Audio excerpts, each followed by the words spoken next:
रुक करेंगे अगली खबर का। उत्तराखंड को नया सीएम मिल गया है। पुष्कर सिंह धामी ने 11 मंत्रियों के साथ शपथ ली है। हैरानी की बात यह है कि इनमें वो भी मंत्री हैं जो नाराज बताए जा रहे थे।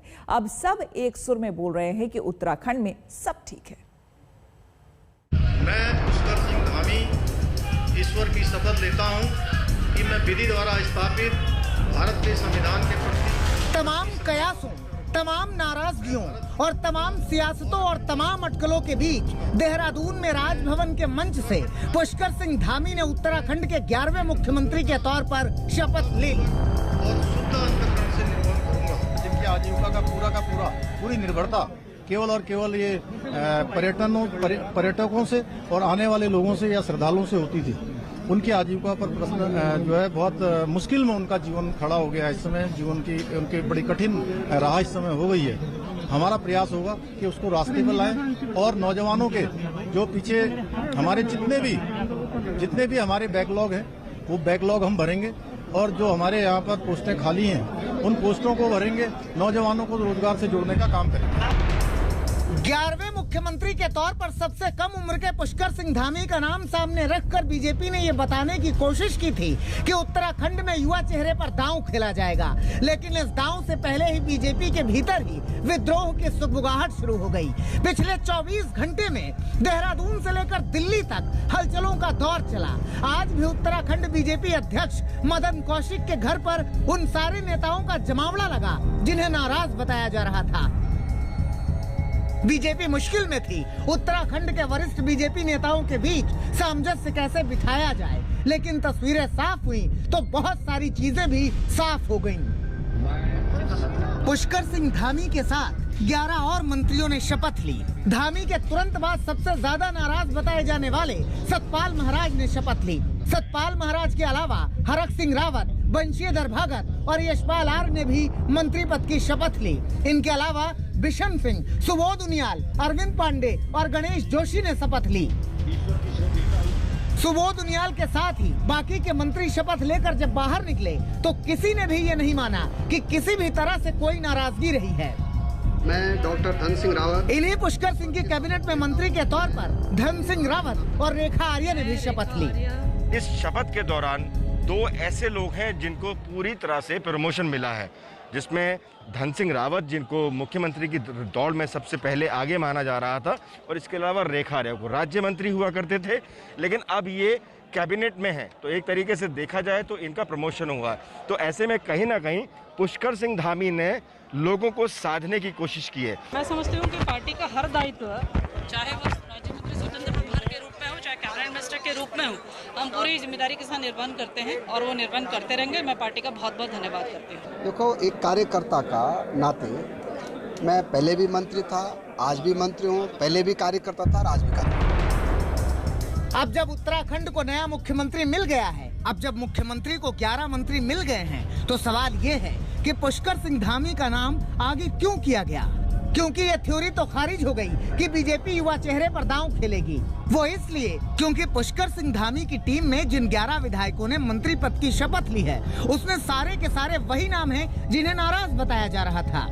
या जो त्रिवेंद्र सिंह रावत की कैबिनेट में मंत्री थे या फिर तीरथ सिंह रावत की कैबिनेट में मंत्री थे, यानी कोई भी नया चेहरा कैबिनेट में नहीं शामिल किया गया। तो फिर अब देखना यह होगा कि पुष्कर सिंह धामी अपने वरिष्ठ मंत्रियों के साथ सामंजस्य कैसे बिठाते हैं। उत्तराखंड के नए मुख्यमंत्री पुष्कर सिंह धामी के पास वक्त कम है, लेकिन चुनौतियां पहाड़ जैसी हैं। अपने कद्दावर मंत्री साथियों को साधते हुए उन्हें अगले 6 महीनों में जनता की अदालत में जाना है और केंद्रीय नेतृत्व ने उन पर जो भरोसा जताया है उस पर खरा होकर भी उतरना है।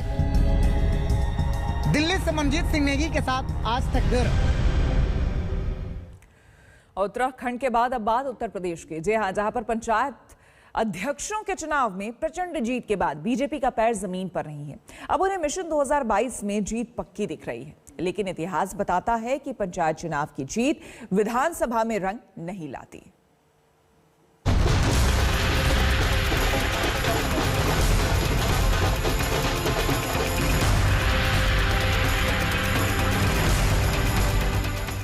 भाई वो जो गणित का मास्टर था हमें भी मिलवाया था उससे।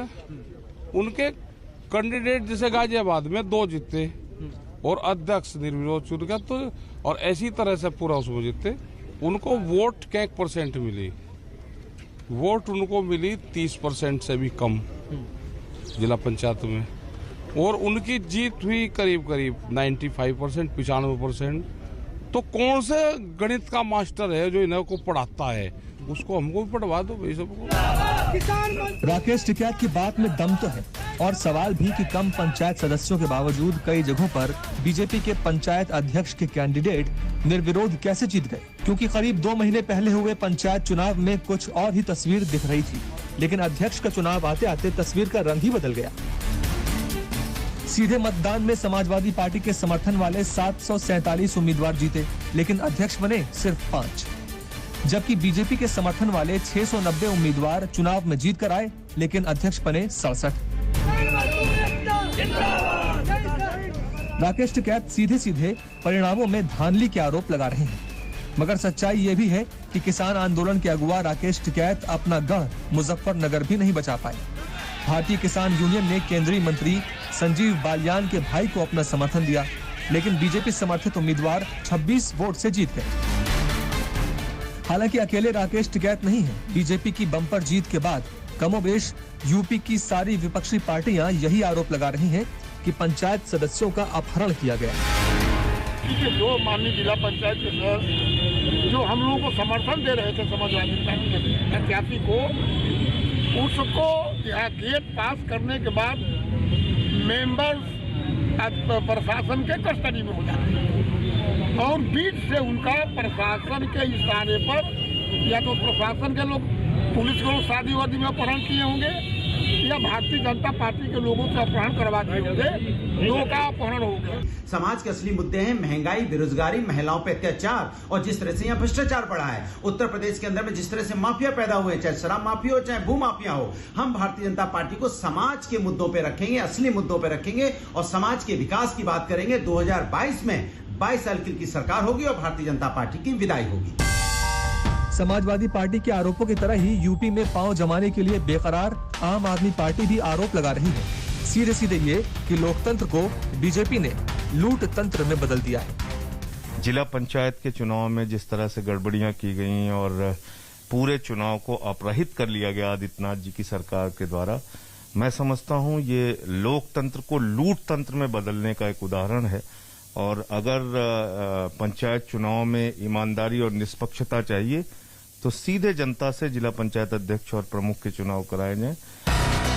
विपक्षी हमलावर है, मगर बीजेपी कह रही है कि परिणामों ने विपक्षियों को हताश कर दिया है, और ये तो सिर्फ झांकी है।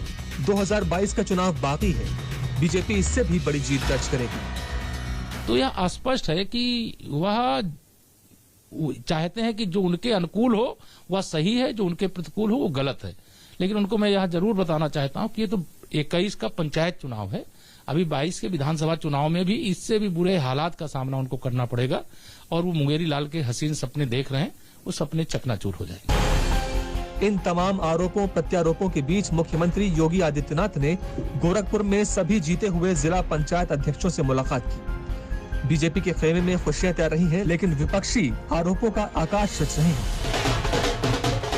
बहरहाल ये तो जाहिर है कि जीत की तस्वीर जितनी चमकदार दिख रही है, उससे परे भी कुछ रंग छिड़के गए हैं। इसी बात को लेकर कल वोटिंग के दौरान कई जगहों पर एसपी और बीजेपी के बीच झड़पें भी हुई, लेकिन राजनीति में अंतिम सत्य जीत ही होता है, इसलिए बीजेपी जश्न मना रही है। लखनऊ से कुमार अभिषेक और अभिषेक मिश्रा के साथ आज तक ब्यूरो। हमारे लिए वक्त हो गया एक छोटे से ब्रेक का। बने रहे हमारे साथ, देखते रहिए आज तक।